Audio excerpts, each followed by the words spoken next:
नमस्कार। 17 अगस्त 2022 को सूर्य देवता जो हैं वो राशि परिवर्तन करेंगे। सूर्य अपनी स्वराशि सिंह में गोचर करेगा, जिससे कि मेष राशि से लेके मीन राशि तक के जो भी जातक हैं उन लोगों के ऊपर क्या-क्या परिणाम होगा, हर उस विषय के ऊपर हम जो है वो पूरी जानकारी लेते हैं। सबसे महत्वपूर्ण है, आप मेरा ये जो यूट्यूब चैनल है शिवाय एस्ट्रोलॉजर, आप इसे जो है वो सब्सक्राइब जरूर करें, नोटिफिकेशन बेल को प्रेस करें। और ज्योतिष संबंधित कोई भी आपको प्रश्न पूछना होता है तो एवरी संडे रात्रि को 9 बजे के लगभग हम जो है वो लाइव फ्री सेशन करते हैं, जिसमें आप जो है वो अपनी कुंडली के अनुकूल फ्री में कुछ भी जानकारी ले सकते हैं। अब हम बात करते हैं कि सूर्य किस तरह से परिणाम देगा। देखिए, सूर्य कालपुरुष की जन्म कुंडली का पंचमेश है, जो शिक्षा को दिखाता है, हेल्थ में रिकवरी को दिखाता है और हमारी संतान को दिखाता है और हमारे प्रेम प्रसंगों को भी दिखाता है। साथ में हमारी शिक्षा के अंदर जो हमारी गुणवत्ता है उसको दिखाता है। तो अब ये जो सूर्य सिंह राशि में गोचर कर रहा है, तो क्या सूर्य अपने परिणाम देगा? सूर्य अपने परिणामों के साथ जो है वो दो और ग्रहों के परिणाम देगा। वो है, मंगल की एक दृष्टि आ रही है सूर्य के ऊपर, तो मंगल के भी परिणाम होंगे, और एक दृष्टि राहु की भी आ रही है, तो राहु के परिणाम होंगे। राहु चतुर है, मंगल जो है वो ताकतवर है, और मंगल इंजीनियरिंग का कारक है, राहु भी इंजीनियरिंग का कारक है। दोनों मिलकर अगर सूर्य को देखते हैं तो शिक्षा के क्षेत्र में हमें लाभ के योग बन रहे हैं। और दूसरा, अगर हमारी नौकरी में अड़चने आ रही है, काफी तनावपूर्ण स्थिति हो रही है, हमारे जो साथ में काम करने वाले या जो हमारे बॉस हैं वो लोग हमारे साथ पॉलिटिक्स कर रहे हैं नौकरी में, ऑफिस में, तो उनके साथ हमें दो दो हाथ करने का, दो दो हाथ का मतलब ये नहीं कि फिजिकली वायलेंस, यानी कि उनको कैसे जवाब देना है, कैसे हमें अपने काम के द्वारा उन्हें परास्त करना है, वो समय भी आ चुका है। क्योंकि मंगल वो ताकत और पराक्रम का कारक है, क्योंकि मंगल जब सूर्य के साथ आता है तो पराक्रमी योग बनाता है। राहु के साथ आता है तो षड्यंत्र कैसे किया जाए और षड्यंत्र में कैसे जीता जाए, ये राहु, राहु का नाम ही षड्यंत्र है। तो इसका मतलब क्या है कि हमारे अंदर वो ताकत आ जाती है कि हमारे अगर ऑफिस में कोई भी तरह का तकलीफ चल रही है तो उससे कैसे निपटा जाए। तो ये हमारी एक बहुत ही अच्छे लाभ के योग बन रहे हैं। तो ये कालपुरुष की जन्म कुंडली के अंदर हमने आंकलन लिया है। संतान के भी अच्छे योग बन सकते हैं। देखिए, ये जो गोचर है ये छोटा गोचर है, 1 महीने का गोचर है, तो इस 1 महीने में हम बहुत बड़ा कोई तीर तो नहीं मार सकते, लेकिन कुछ कार्य महत्वपूर्ण जरूर कर सकते हैं। सबसे पहले तो ये जो महीना रहेगा हमारा, जो अगस्त का आधा अगस्त है और आधा जो है वो सितंबर है, तो यहाँ पे हमारे सामने सूर्य की संक्रांति है। सूर्य की संक्रांति के अंदर सूर्य लगन में आएगा, तो शरीर के लिए भी बहुत बड़ा निरोगी काया का प्रतीक बनता है। तो हेल्थ से संबंधित बहुत सारे लोगों को लाभ रहेगा, पहली बात तो ये होगा। दूसरा, कि हमारे लिए शिक्षा के क्षेत्र में लाभ है, नौकरी के क्षेत्र में लाभ है, और कुल मिला के अगर संतान की उत्पत्ति, सूर्य संतान का कारक है, संतान में पुत्र संतान का भी कारक बनता है, तो एक हमारे लिए वो भी लाभदायक है। और अगर कोई नया व्यापार या कोई नया कोई बहुत बड़ा कुछ करने वाले हैं, कुछ नया इन्वेंशन करने वाले हैं, तो उसका अगर कोई मुहूर्त करना है या नया कुछ करना है, ऐसा कुछ जो लगता है कि इस समय इस महीने के लगभग हमें करना है, तो वो भी हमें लाभ का योग बनता है। तो इस 1 महीने में हम ये चीजें कर सकते हैं। अब देखिए, अब हमें इसका आकलन कैसे लगाना है। सबसे पहले हम मेष राशि के जातकों की बात करते हैं। देखिए, मेष राशि के लिए सूर्य पंचम घर में है, मंगल की ताकत और राहु का पराक्रम। राहु का पराक्रम बोले तो राहु का षड्यंत्र, राहु की जो गूढ़ विद्या है, गूढ़ नीति है, वो भी इसके साथ जुड़ी है। तो अब हेल्थ में भी लाभ देगा, सारे शरीर से संबंधित प्रेम प्रसंगों में भी लाभ देगा, क्योंकि राहु प्रेम प्रसंगों में किसी भी तरह से प्रेम को लाभ लेने को दिखाता है। मंगल उस प्रेम को कम तो करता है, लेकिन मंगल जन्म कुंडली का लगने से तो उसका भी हमें फायदा मिलेगा। शरीर में रिकवरी भी आ रही है, एजुकेशन के क्षेत्र में लाभ है। कुल मिला के हम ये कह सकते हैं कि मेष राशि वालों के लिए पूर्ण रूप से लाभ होंगे और नौकरी के क्षेत्र में भी लाभ होंगे। अगर इस समय में वो कोई ऐसा कार्य करना चाहते हैं, जैसे कि संतान के लिए कोई ट्रीटमेंट लेना चाहते हैं या संतान संबंधित कोई क्रिया करना चाहते हैं, तो उसका भी उनको लाभ मिलने का योग बनता है। या कोई खेल कूद में या कोई ऐसी कोई प्रतियोगिता है, जैसे कोई इस महीने कोई टूर्नामेंट है या इस महीने कोई जो है बहुत बड़ा कोई एग्जाम है उनका गवर्नमेंट से संबंधित, तो उसका भी लाभ इनको मिलने का योग बनता है। तो मेष राशि के जातकों के लिए ये एक फायदे वाला योग रहेगा। इसके बाद हम बात करते हैं वृषभ राशि के जातकों के लिए।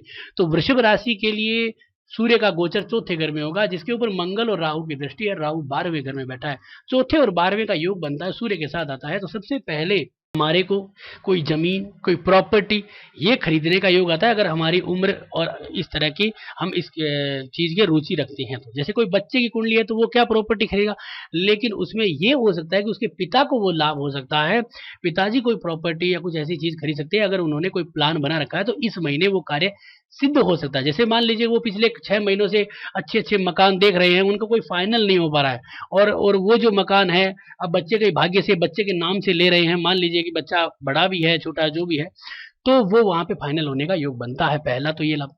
बच्चा पढ़ाई के लिए बाहर जाने के कोई प्लान या कोई ऐसे इंस्टीट्यूट में एडमिशन लेना चाहता है तो वो भी हो सकता है। शिक्षा के क्षेत्र में बहुत अच्छा लाभ मिल रहा है। सरकारी नौकरी के क्षेत्र में अगर कोई एग्जाम आने वाला है इस महीने या उसका कोई रिजल्ट आने वाला है तो भी हमें लाभ मिल रहा है, क्योंकि मंगल और सूर्य की बहुत अच्छी युति बनी है। और अगर हम कोई गाड़ी खरीदना चाहते हैं तो इस तरह का कोई भी प्रॉपर्टी संबंधित चीजें खरीदना चाहते हैं तो हमें लाभ का योग बनता है। एक माइनस पॉइंट क्या बनेगा वृषभ लगन वालों के लिए, अगर इस समय हम संतान का कोई ट्रीटमेंट ले रहे हैं या संतान की कोई कोशिश कर रहे हैं जो हमारा वृषभ लग्न वृषभ राशि है, तो वहां पे दिक्कतें आएगी, वहां पे लाभ नहीं, क्योंकि सूर्य क्या करेगा, चतुर्थ भाव को एक्टिव करेगा तो पांचवा भाव अपने आप कमजोर हो जाएगा। और इसका मालिक चौथे घर में बैठा है बुध, जिसके साथ सूर्य की युति है। तो थोड़ा सा दिन रुक जाइए, बुध को आगे आने दीजिए अपने ही राशि में, तब सूर्य थोड़ा कमजोर हो जाएगा तो हमें उसका लाभ भी मिल जाएगा। तो संतान संबंधित अगर आप कोई कोशिश कर रहे हो, जैसे कि मान लीजिए आप अपने द्वारा कोई दवाई या ट्रीटमेंट लेना चाह रहे हो या अपने द्वारा ही कुछ कर रहे हो, तो उसमें आपको थोड़ा सा रुकना चाहिए, वो एक लाभदायक योग रहेगा। अगर आपको कोई इस महीने के अंदर आपकी पत्नी को या किसी भी व्यक्ति को डिलीवरी होने वाली है तो उस समय सूर्य के थोड़े दान करें जिससे कि उनको प्रसव पीड़ा कम से कम हो। ये वृषभ राशि के जातकों के लिए है। इसके बाद अगर हम बात करते हैं यहाँ पे मिथुन राशि के जातकों के लिए, देखिए मिथुन राशि के लिए अगर हम बात करते हैं तो सूर्य जो है वो जन्म कुंडली का पराक्रम घर का मालिक, तीसरे घर का मालिक है और लग्नेश बुध के साथ है, लेकिन बुध 26 डिग्री का है जो कुछ समय के बाद जो है वो राशि परिवर्तन कर लेगा। अब मंगल जो है वो जन्म कुंडली के अंदर देखते हैं तो थोड़ा सा अशुभ है और 12वें घर में बैठा है। तीसरे का संयोग जब 12वें से होता है तो जातक घर से दूर जाता है।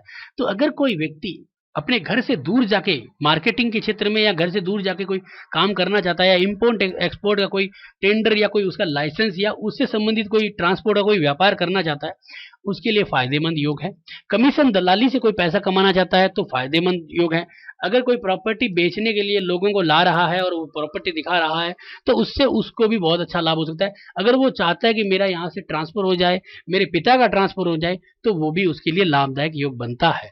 ये सब अच्छे अच्छे योग बनते हैं। घर से दूर जाके लाभ कमाने के भी योग बन रहे हैं, कमीशन दलाली के योग बन रहे हैं। हाँ, अगर सूर्य यहाँ पे देखेंगे तो सूर्य तीसरे घर पराक्रम में है, मंगल के साथ दृष्टि होने से पराक्रम योग बन जाता है, राहु के साथ आने से उसके अंदर जो है वो एक्स्ट्रा पावर, यानी कि ये हम जिसे हम कह सकते हैं कि चाहे कैसे भी तरीके से हो उसको लाभ कमाना है, एन केन प्रकार जो है उसको लाभ लेना ही है।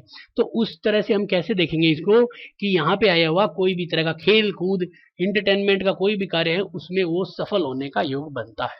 तो मिथुन राशि के लिए इस तरह के अच्छे परिणाम होंगे। हाँ, मंगल अशुभ जरूर है तो कुछ देखो दिक्कतें आएंगी, जैसे कि छोटा ये जो है वो छोटे मोटे खर्चे हैं, यानी कि जैसे जातक को पता नहीं चलता है यार खर्चा कैसे हुआ, पैसा कैसे हाथ से निकल गया, जैसे कि उसने जो है पैसा लाया बैंक से एटीएम से और हाथों हाथ जो है वो कुछ ऐसे ऐसे खर्चे हुए जिनका कोई हम आंकलन ही नहीं लगा सकते। तो ऐसे तरह की परेशानियां यहाँ पे होती है, व्यर्थ का परिश्रम भी है, तो उस तरह की दिक्कतें भी यहाँ पे, लेकिन स्वराशि का है तो थोड़ा लाभ योग बनता है।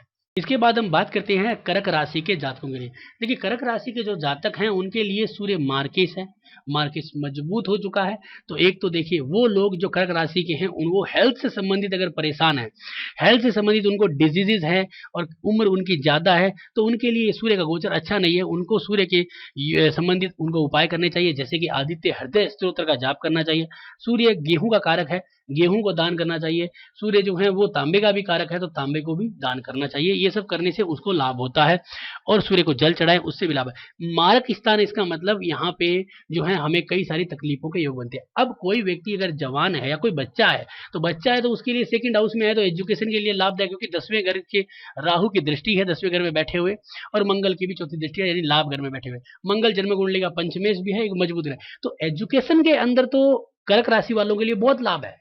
हेल्थ की दृष्टि से जो लोग बूढ़े हैं या कोई बीमारी से ग्रसित है तो उनके लिए तकलीफें हैं। अब जो लोग यहाँ पे अपनी नौकरी से संबंधित काम कर रहे हैं, कोई नया व्यापार का सोच रहे हैं इस महीने के अंदर, तो बहुत अच्छा लाभ उनको मिलने का योग बनता है। अब अगर मैरिज लाइफ से संबंधित देखते हैं तो वहां पे भी बहुत अच्छा लाभ मिलेगा, क्योंकि सेकेंड हाउस का कनेक्शन 11वें घर से हो रहा है तो कहीं ना कहीं हमारे विवाह के भी योग बन रहे हैं, क्योंकि मंगल पंचमे से तो प्रेम विवाह के योग बनते हैं। तो अगर किसी से प्रेम कर रहे हैं और हम चाहते हैं कि इस महीने हम बात रखें अपने माता पिता के सामने और सामने वाली पार्टी के सामने, तो उसका हमें लाभ होने का पूर्ण रूप से योग बनता है। तो मार्केस है तो मृत्यु तुल्य कष्ट जरूर देगा जब हमारे हेल्थ से संबंधित डिजीजेज आ रहे हैं या है, नहीं तो हमारे लिए कोई नुकसान का योग नहीं है, बहुत अच्छा रहेगा कर्क राशि के जातकों के लिए। और संतान की उत्पत्ति के भी योग यहाँ पे बनते हैं, क्योंकि पंचमेश जो मंगल है उसकी दृष्टि है। तो आगे हम बात करते हैं सिंह राशि के जातकों के लिए। देखिए सिंह राशि के लिए जो है वो लग्न में ही गोचर कर रहा है, लग्नेश है, शुभ ग्रह है, और 10वें घर में बैठे हुए मंगल का भी यहाँ पे जो है दृष्टि पड़ रही है, 9वें घर में बैठे हुए राहु की। तो सारे ही लाभ है उनको। देखिए हेल्थ से संबंधित लाभ होगी, संतान के लिए लाभ होगा, उनको कोई जमीन जायदाद कोई और कुछ खरीदना है उसके लिए भी लाभ है, हेल्थ से संबंधित चीजें लाभ ही हो रहा है। अगर पढ़ाई के लिए विदेश जाना चाहते हो, विदेश का कोई वीजा लगाना चाहते हो, विदेश का कोई भी इंटरव्यू क्लियर करना चाहते हो, या कोई जैसे कि बहुत सारे लोग आईलेट्स का एग्जाम देते हैं। अब विदेश की बात इसलिए कर रहा हूँ क्योंकि 9th हाउस में राहु बैठा है जिसकी एक दृष्टि है सूर्य के ऊपर, तो एक लाभ यहाँ पे होता है। तो हम यहाँ पे ये कह सकते हैं पूर्ण रूप से कि अगर कोई इस तरह का एग्जाम दे रहा है तो उसको भी यहाँ पे लाभ होता है। तो सूर्य सिंह राशि वालों के लिए तो चिंता का कोई विषय ही नहीं बनेगा, हर तरह से लाभ ही लाभ योग बनेंगे। अब हम बात करते हैं कन्या राशि के जातकों के लिए।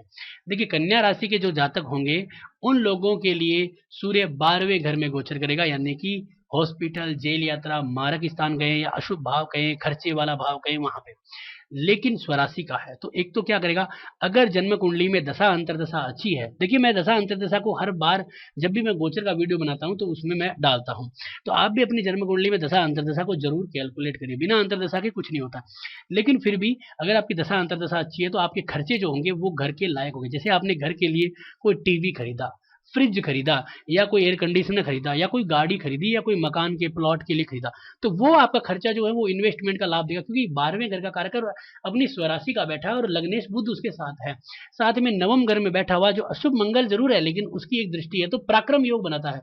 राहु 8वें घर का है तो यहाँ पे क्या करता है कि इसको यहाँ पे अशुभता के भी परिणाम देता है। तो कुल मिला के उनको खर्चे तो कराएगा, लेकिन अगर दशा अंतरदशा अच्छी है, जैसे कि यहाँ पे बुध की दशा है, अंतरदशा है सॉरी, और बुध का ही परतंत्रा हम यहाँ पे देख रहे हैं, तो जैसे कि दो अच्छी अंतरदशा और परतंत्र दशा है, तो हम यहाँ पे कह सकते हैं कि हमारे को यहाँ पे इन्वेस्टमेंट से लाभ होगा, हम कोई अच्छा इन्वेस्टमेंट करेंगे। नहीं तो क्या करेंगे कि राहु की जो है वो दृष्टि है, अब केतु की जिस समय इसकी आएगी, मान लीजिएगी केतु जितना दूर तो नहीं रहेगा ये, तो मान लीजिए कि अगर किसी व्यक्ति के केतु या जन्म कुंडली का मंगल है, ऐसा अशुभ ग्रह की अंतरदशा और प्रत्यंतर दशा चल रही है, तो क्या करेगा, जब तक शेयर मार्केट में जाएगा या फिर कोई और ऐसी चीजों में या गेमलिंग में, जुए सट्टे में जाके इन्वेस्ट करेगा। कोई मित्र आएगा और कहेगा इसमें बहुत लाभ है, वहां पे जाके उसमें इन्वेस्टमेंट करेगा और पूरा का पूरा पैसा जो है वो ब्लॉक कर देगा, खराब कर देगा, नुकसान करेगा, क्योंकि वहां पे राहु की दृष्टि है। तो उसे अचानक धन प्राप्ति की एक आशंका होगी, अचानक धन प्राप्ति का एक मजा आएगा और वहां पे जाके वो नुकसान खा लेगा, क्योंकि अशुभ ग्रह मंगल की भी दृष्टि है।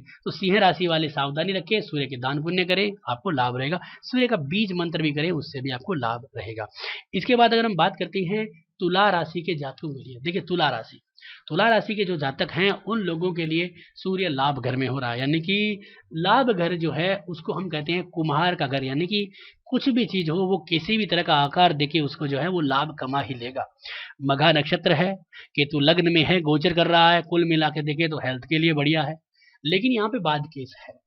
तो अब क्या होगा यहाँ पे कि अगर जिन लोगों की जन्म कुंडली में अशुभ दशाएं हैं, जैसे कि मंगल मार केस है उसकी दशा है, और कहीं ना कहीं जो है वो जन्म कुंडली के अंदर गुरु अशुभ है, तो ऐसी अशुभ दशाएं हैं, हेल्थ से संबंधित डिजीजेज हैं, या उम्र में ज्यादा मतलब उम्र है, कोई बीमारी है और जैसे हॉस्पिटल के चक्कर लगा रहे हैं, तो फिर वो बाद केस यहाँ पे आएगा, तो दवाई नहीं लगेगी, अच्छा डॉक्टर नहीं मिलेगा, तकलीफें होगी हेल्थ से संबंधित। लेकिन अगर कोई बच्चा है पढ़ाई के क्षेत्र में है तो उसको लाभ होगा, इंजीनियरिंग के क्षेत्र में कोई नया इन्वेंशन करना चाहता है, कोई नया प्रोजेक्ट लाना चाहता है, तो अत्यधिक लाभ। राहु की दृष्टि, मंगल की दृष्टि गजब का लाभ देगी। यहाँ पे जब जातक पढ़ाई शादी इनके क्षेत्र में मार्केस अशुभ नहीं होगा, क्योंकि वो मार्केस कहीं ना कहीं लाभ लेके, क्योंकि अगर कोई व्यक्ति शादी करना चाहता है तो 8वें घर में बैठा है मंगल, 8वां घर क्या है, सेक्सुअल प्लेजर का होता है, तो सेक्सुअल प्लेजर जब भी मिलता है जब शादी होती है, नहीं तो फिर वो तो जो हम बाजारी जो कार्य करते हैं वो तो गलत है, तो गलत से हमें क्या नुकसान होता है। तो हम इसके जागृति के लिए मंगल का रत्न भी कई बार धारण करवाते हैं, जिससे कि विवाह के भी योग बन जाए। तो यहाँ पे मंगल अशुभ नहीं है, विवाह का कारक है। तो मंगल की दृष्टि आने से विवाह जैसे योग आपके जो है वो प्रेम संबंधों में शादी के योग बन सकते हैं। राहु की दृष्टि है तो अचानक विवाह का भी योग बन सकता है। तो देखिए, एक महीने में विवाह तो नहीं हो सकता, लेकिन आप जहाँ पे चाहते हो वहां पे विवाह की बात हो सकती है, उसका लाभ हो सकता है।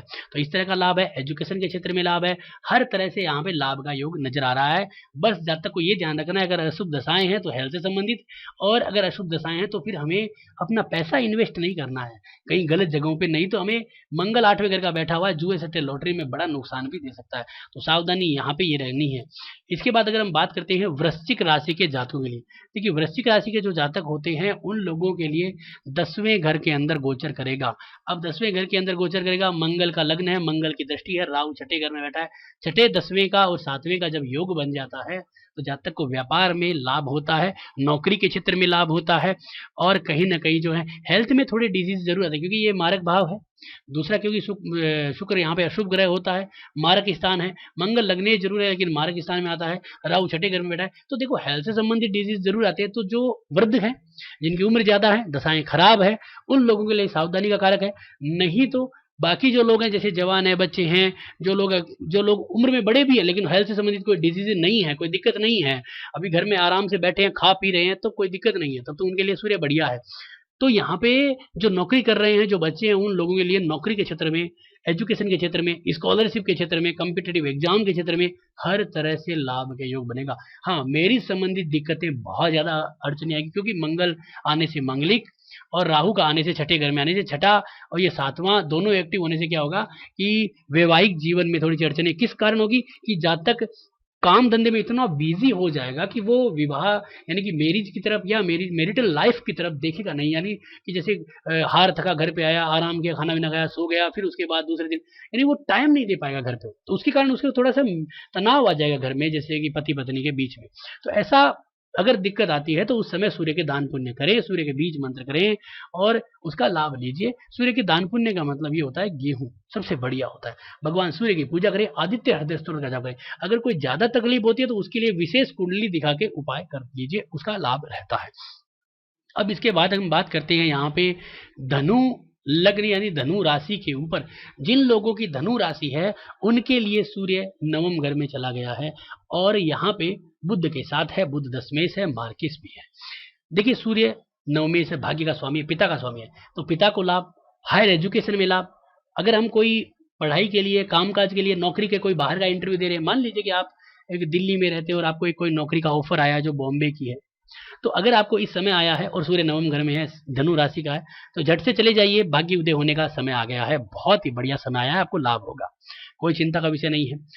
अगर आपको नौकरी में अड़चने आ रही है तो ये भी चेंजेस करने का एक मौका है, क्योंकि पांचवें घर में, पांचवा गया छठे का 12वां है, छठे घर में मंगल बैठा ही है और मंगल जन्म कुंडली के अंदर पंचमेश है, तो यहाँ पे राहु यहाँ पे बैठा हुआ इस देखेगा, तो पांचवें और नौवें का जब संयोग बनता है तो कहीं ना कहीं हमारी नौकरी में तब्दीली, चेंज ऑफ प्रोफेशन का योग आता है, तो हमारा यहाँ पे इस तरह का योग बन सकता है। संतान के लिए बढ़िया है, हेल्थ से संबंधित चीजों के लिए बहुत बढ़िया है, और जो भी अगर दवाई पानी लेना चाहते हैं तो उसके लिए भी बहुत बढ़िया है, छोटी मोटी यात्राओं के लिए बढ़िया है, विदेश में नौकरी, विदेश से संबंधित कारोबार के लिए बहुत ही बढ़िया रिजल्ट आने वाले हैं, चिंता का कोई विषय नहीं है। धनु राशि के लिए ओवरऑल हर तरीके से बढ़िया है, प्रेम संबंधों के लिए, प्रेम विवाह, second marriage, extra marital affair, हर चीज के लिए बढ़िया है। हाँ, एक्स्ट्रा मैरिटल अफेयर में अगर बुरी दशाएं हैं तो आपका भांडा भी फूट सकता है, क्योंकि चौथे घर में गुरु चल रहा है और स्वराशि का चल रहा है, तो वो आपका जो है पूरा का पूरा जो प्लान है वो पूरा का पूरा सबके सामने आने के आपके जो है वो मान हानि भी होने का योग बनाता है, क्योंकि छठे घर में मंगल बैठा है तो मान हानि भी कर सकता है।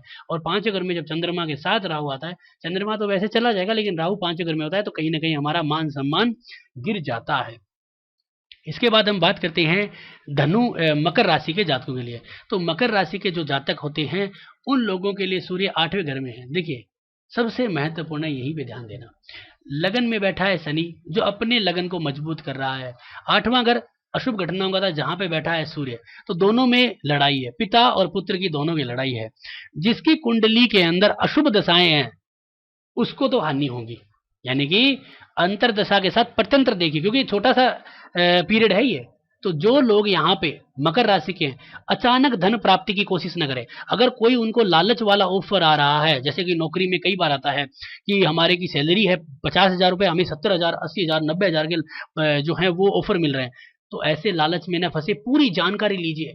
अगर हमें धन कमाने के लिए कोई चिट फंड कंपनी या कोई ऐसी भी स्कीम आ रही है तो उससे बचे, क्योंकि अगर किसी की कुंडली में प्रत्यंत्र दशा का स्वामी अशुभ है कुंडली में, जैसे यहाँ पे नवमेश है और अपने ही घर को काट रहा है, तो इस जातक के लिए मान लीजिए कोई दोस्त आएगा कि भाई हम ये व्यापार कर लेते हैं, इन्वेस्टमेंट करते हैं, तुम 5 लाख लगाओ, मैं 5 लाख लगाता हूँ और फिर हम जो है हर महीने 1 लाख कमाएंगे, तो ऐसा कोई व्यापार नहीं होता है। हो सकता है ऐसा व्यापार भी होता है, लेकिन प्रैक्टिकल वे में देखा जाए तो ऐसा कोई नहीं है। तो वहां पे क्या होगा, जातक फंस जाएगा भयंकर। तो यहाँ पे आंख खुली रख के दिमाग को एकदम मजबूत करके कार्य करें, नहीं तो फंस जाओगे। हाँ, अगर जन्म कुंडली के अंदर बहुत अच्छी दशा है, जैसे शनि की ही चल रही है या फिर 7वें घर की 10वें घर के मालिक शुक्र की चल रही है, तो वहां पे अचानक धन लाभ के भी योग बनते हैं। हेल्थ से संबंधित ज्यादा दिक्कतें नहीं आएगी, क्योंकि सूर्य अगर मजबूती से 8वें घर की तरफ खींचेगा, वैसे तो सूर्य को 8वें का दोष कम लगता है, लेकिन फिर भी लगता तो है, और लेकिन शनि यहाँ पे मजबूत है, इसलिए चिंता का विषय नहीं है। और मंगल जो है वो कुंडली के अंदर 11वें घर का मालिक है, जिसकी दृष्टि है यहाँ पे, बाद के जरूर है, लेकिन कुल मिला के ठीक है, और राहु भी ठीक है। तो यहाँ पे जातक पढ़ाई के लिए हर तरह से सब चीज़ों के लिए बढ़िया है, इंजीनियरिंग के क्षेत्र में बढ़िया है, लेकिन रिस्क नहीं लेनी है, नहीं तो बहुत बड़ा नुकसान का योग बन सकता है, यानी कि धन संपत्ति से संबंधित। क्योंकि शारीरिक तौर पे तो शनि भी अपने लगन को मजबूत कर रहा है, तो डरने की आवश्यकता नहीं है। सूर्य यहाँ पे खींचेगा तो शनि भी अपनी तरफ से खींचेगा, तो ऐसा कोई चिंता का विषय नहीं है। अब इसके बाद हम बात करते हैं कुंभ राशि के जातकों के लिए। कुंभ राशि के जो जातक है उनके लिए सप्तम घर में आएगा, यानी कि एक मार्केश है, एक अशुभ ग्रह है, और वो अगर अपनी जगह आ रहा है तो कुछ न कुछ चोट, एक्सीडेंट, इस तरह के योग बनाता है। मंगल चतुर्थ घर में जा रहा है, मंगल जन्म कुंडली का 3रे घर का कारक है, 10वें घर का कारक है, अपने चौथे घर से दृष्टि देख रहा है, तो यानी कि चोट लगने के भी योग बनाता है। 3रे घर में राहु है, तो जैसे कि लॉन्ग ड्राइव पे जा रहे हो, घर से बाहर जा रहे हो, किसी के साथ बहस हो जाए, क्योंकि राहु है ना, इसलिए मंगल उसको पराक्रम देता है। तो जैसे छोटी सी कहीं पे गाड़ी जो है वो टच हो गई, तो उससे भी थोड़ी सी वार्तालाप बढ़ जाती है, गुस्सा आ जाता है, हम अपना पराक्रम, क्योंकि राहु 3रे घर में, हम अपना पराक्रम दिखाते हैं, जोर दिखाते हैं, तो वहां पे बहस हो, तो उससे बचे, नहीं तो वहां पे भी लड़ाई झगड़ा चोट के योग बन सकते हैं। सावधानी बरकरार रखें, तेज स्पीड में गाड़ियां न चलाएं, वो भी लाभदायक है। पार्टनर के साथ, जैसे कि पति पत्नी है, तो वो आपस में झगड़ा ना करें, ईगो वाली प्रॉब्लम न बनाए, तो दिक्कतें हो सकती है। तो यहाँ पे एजुकेशन के क्षेत्र में लाभ है, व्यापार के क्षेत्र में बढ़िया है, मैरिज लाइफ, और कहीं ना कहीं जो है वो आपकी खुद की लॉन्जिबिलिटी को ध्यान में रखना, लड़ाई झगड़ा नहीं करना है। अगर ऐसा होता है तो आप इससे बचे, जिससे कि सूर्य के दान पुण्य, सूर्य के बीज मंत्र करें, भगवान सूर्य की पूजा करें, भगवान शिव की पूजा करें, भगवान विष्णु की पूजा करें, आपको लाभ रहेगा। ऐसा कोई बड़ा दिक्कत यहाँ पे नहीं, क्योंकि देखिए भाग्य स्थान में जब केतु गोचर कर रहा है तो क्या है, भाग्य को काटता है, तो हमारे को जो रिकवरी है उसको काटेगा। तो इसलिए हमें बहस किसी से नहीं करनी है, उससे हमें लड़ाई झगड़े का योग बताया, चाहे वो पत्नी हो, चाहे कोई मित्र हो, चाहे पार्टनर हो, या फिर कोई भी तरह का बाहरी व्यक्ति हो जिसके साथ हमारा कोई भी तरह का वाद विवाद ना हो। तो ये हमें ध्यान रखना है। इसके बाद हम बात करते हैं मीन राशि के जातकों के लिए। देखिए मीन राशि के जो जातक हैं उन लोगों के लिए आ रहा है 6ठे घर में। 6ठे घर में जब गोचर करता है सूर्य, स्वराशि का है, तो जो लोग सरकारी नौकरी के एग्जाम दे रहे हैं, जो सरकारी नौकरी प्राप्त करना चाहते हैं, जो लोग कोई इंटरव्यू क्लियर करना चाहते हैं नौकरी के लिए, प्राइवेट हो चाहे कुछ भी हो, जो लोग स्कॉलरशिप का फार्म भर रहे हैं, जो लोग लोन का फार्म भर रहे हैं गवर्नमेंट बैंकों से, जो लोग किसी भी तरह का धन का या कमीशन का ऐसा कोई भी, या कोई टेंडर ले रहे हैं, कोई तरह का उनको कोई जैसे कोई कोई ब्रांच ले रहे हैं किसी भी चीज़ की, या किसी भी चीज़ के कोई भी तरह का एजेंसी ले रहे हैं, तो उन लोगों के लिए बहुत बढ़िया मौका है, मीन राशि वालों के लिए। और दशा अंतरदशा को तो हमें देखना ही है, तो इस तरह से हम इन सबको लाभ रहेगा। मेरी चीज से संबंधित थोड़ी सी अड़चने जरूर है, क्योंकि बुध यहाँ पे जितने दिन है, बुध यहाँ पे थोड़े से दिनों में चला जाएगा, तो फिर हमें दिक्कत नहीं होगी। तो कुल मिला के देखा जाए तो उनके लिए सब तरह से लाभ है। छोटी मोटी बीमारियां हैं, लेकिन सूर्य जो है खुद बीमारियों को काट देगा, तो वैसे कोई चिंता का विषय हमारे लिए बनना नहीं है। तो कुल मिला के हमारे लिए फायदेमंद योग ज्यादा बनेंगे। शिक्षा के क्षेत्र में भी फायदेमंद है, क्योंकि मंगल पराक्रम घर में बैठा है, राहु की एक दृष्टि है 2nd हाउस में, तो एजुकेशन में कोई लाभ, यहाँ पे कोई नुकसान नहीं है, लाभ ही लाभ बन रहा है। नौकरी काम धंधे के क्षेत्र में लाभ है। मैरिटल लाइफ में थोड़ा सा तनाव है, तो वो भी कोई ज्यादा नहीं है। बुध यहाँ पे जब चला जाएगा तो हमें वो भी लाभ हो जाएगा। तो कुल मिला के मीन राशि वालों के लिए भी लाभ का योग बन रहा है। तो हर तरह से हमें लाभ हो रहा है, कोई चिंता का विषय नहीं है। जो हमने बताया उस तरह से अगर आप फॉलो करते हो, तो आपके जीवन में ये जो गोचर होगा इस महीने के लगभग, तो आपको कोई तकलीफ आएगी नहीं और आराम से निकल जाओगे। और ज़्यादा जल्दीबाजी करोगे, आपका लग्न अगर अशुभ है, दशाएं खराब है, तो फिर आपको वहाँ पे नुकसान भी हो सकता है। तो सावधानी बरकरार रहे, कोई दिक्कत वाली स्थिति नहीं है, भगवान का साथ रहेगा, भगवान विष्णु का आशीर्वाद आपके सबके साथ रहेगा। तो आज का ये वीडियो कैसा लगा जरूर बताएं, अच्छा लगा तो लाइक करें, शेयर करें, सब्सक्राइब करें। धन्यवाद दोस्तों।